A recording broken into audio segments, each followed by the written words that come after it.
प्रश्न यह है कि भीतर कैसे उतरा जाए, परमात्मा तक कैसे पहुंचा जाए, कैसे जागृति हो, कैसे प्रेम हो, परमात्मा का अनुभव कैसे हो। तो मैं आपको यह विश्वास दिलाता हूं कि आप एक बार परमात्मा की ओर कदम बढ़ाओ। आप निराश नहीं होगे, क्योंकि वह तो खुद ही आपकी प्रतीक्षा कर रहा है। बस आप शुरुआत कीजिए। बस यह ख्याल रखना कि जागना पड़ेगा। जागने का अर्थ विचार से है, सोचने से है और ध्यान से है।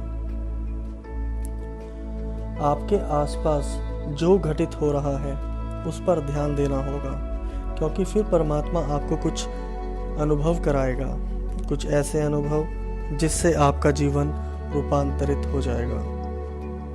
परमात्मा तक पहुंचने के द्वार खुलते चले जाएंगे।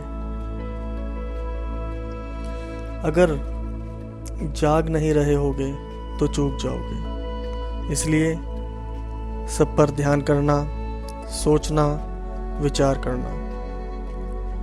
आप पूछते हैं कि परमात्मा तक कैसे पहुंचा जाए, परमात्मा का अनुभव कैसे हो।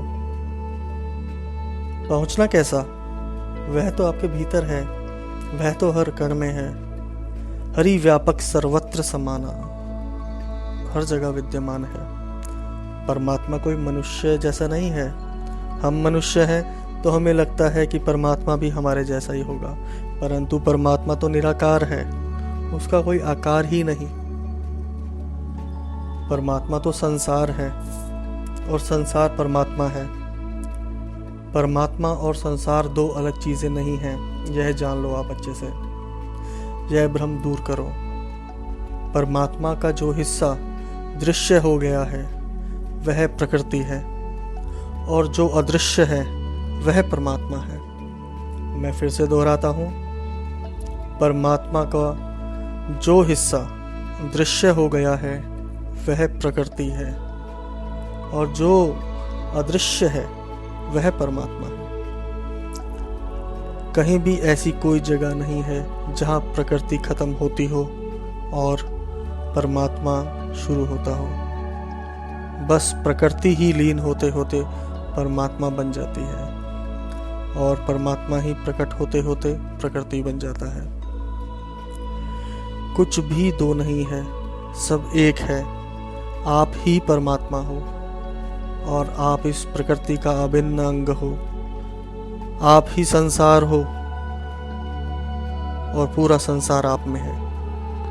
परमात्मा विराट है और वह अणु भी है।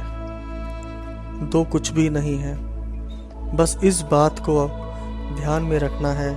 जिस दिन यह बात स्पष्ट हो गई, फिर आप बस आनंद में जियोगे। जीवन बदल जाएगा, असली जन्म होगा।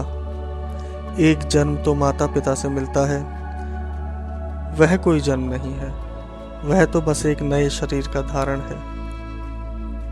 एक और भी जन्म है जो माँ बाप से नहीं मिलता, वह तो जागने से मिलता है, साधना से मिलता है। वही वास्तविक जन्म है, उसी को पाकर व्यक्ति द्विज होता है। बस याद रखने की बात यह है कि दो यहाँ कुछ भी नहीं। किसी ने क्या खूब कहा है, न जा मस्जिद न कर सजदा, न रख रोजा न मर भूखा, दूई का तोड़ दे कूजा, शराबे शौक पीता जा। दूई का तोड़ दे कूजा, शराबे शौक पीता जा। जिस दिन कुछ भी दो होने का भ्रम टूट गया, उस दिन आपका असली जन्म होगा। सब कुछ वही रहेगा। ये दुनिया, ये लोग, ये रिश्ते, ये समाज, बस आप बदल चुके होंगे। आप कहीं होकर भी कहीं नहीं होंगे। आप अपने में जियोगे, अपने आनंद में जियोगे, अपना रस चख लोगे, अपने भीतर के कृष्ण के दर्शन कर लोगे। और जब ऐसा हो जाएगा तब संसार की सारी शुभ शक्तियाँ आपका साथ देने को आतुर हो जाएंगी। फिर आप अकेले ना रह जाओगे। बस जाग जाओ। अब आपके मन में यह प्रश्न भी उठेगा कि ऐसा कैसे हो, ऐसा क्या किया जाए। तो मैं आपको बता दूं कि पहला सूत्र है ध्यान, जो कि इतना सरल नहीं है, जो कि चेष्टा से, विधि से, एकाग्रता से, श्रम से और अभ्यास से होगा।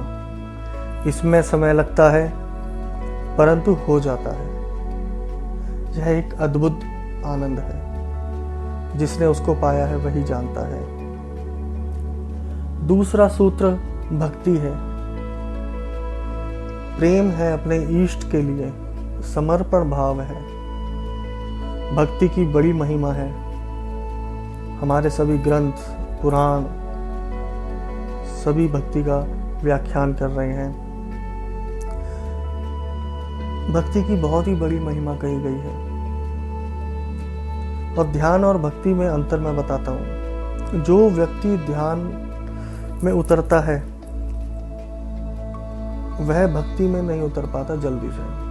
समय लगता है क्योंकि उसको विश्वास नहीं होता। परंतु भक्त ध्यान में उतर जाता है बहुत ही आसानी से। आगे फिर चर्चा करेंगे भक्ति और ध्यान पर। जय श्री कृष्ण।